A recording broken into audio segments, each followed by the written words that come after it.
హక్కు కల్పించినటువంటి వ్యక్తి బాబాసాహెబ్ అంబేద్కర్. ఈ ఓటు కల్పించింది బాబాసాహెబ్ అంబేద్కర్. మనం చెన్నారంలో అంబేద్కర్ విగ్రహాన్ని పెట్టుకుందాం వద్దా? ఇది గట్టిగా చప్పట్లు కొడితే పెట్టుకోవాలి. అది వచ్చే ఏప్రిల్ వరకు అంబేద్కర్ విగ్రహాన్ని మన గ్రామంలో నిర్మించుకోవాలి. అంబేద్కర్ విగ్రహం తోటే మన యొక్క అభివృద్ధిని ముందుకు తీసుకుపోవాలనేది నా మొట్టమొదటి డిమాండ్ అని తెలియజేస్తున్నాను. అదేవిధంగా చెన్నారం గ్రామంలో గత 30 సంవత్సరాల నుంచి ఉత్తర ప్లాట్లు ఇచ్చి ఆ ప్లాట్లు పంపిణీ జరగకుండా అడ్డుకున్నటువంటి చెన్నారం ఉన్నటువంటి ప్లాట్లను పంచుదామా వద్దా? అదేవిధంగా మన గ్రామ పంచాయతీకి పోయిన ఏకగ్రీవ సర్పంచి గ్రామ పంచాయతీ స్థలం ఇవ్వడం జరిగినది.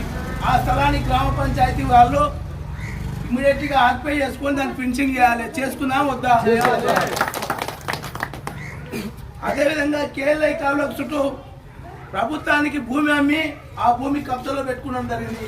ఆ యొక్క కేఎల్ఐ కాలువలో ప్రభుత్వానికి అమ్మినటువంటి భూమిని గ్రామ పంచాయతీ ఆధీనంలో తీసుకోవాలని చెన్నారం మొట్టమొదటి డిమాండ్. ముదిరాజులకు సంబంధించినటువంటి చెరువు ఏదైతే ఉందో చెరువులో సొసైటీ ఏర్పాటు చేయడం కోసం మనందరం కూడా ఆ ముదిరాజులకు సపోర్ట్ ఇస్తామా వద్దా?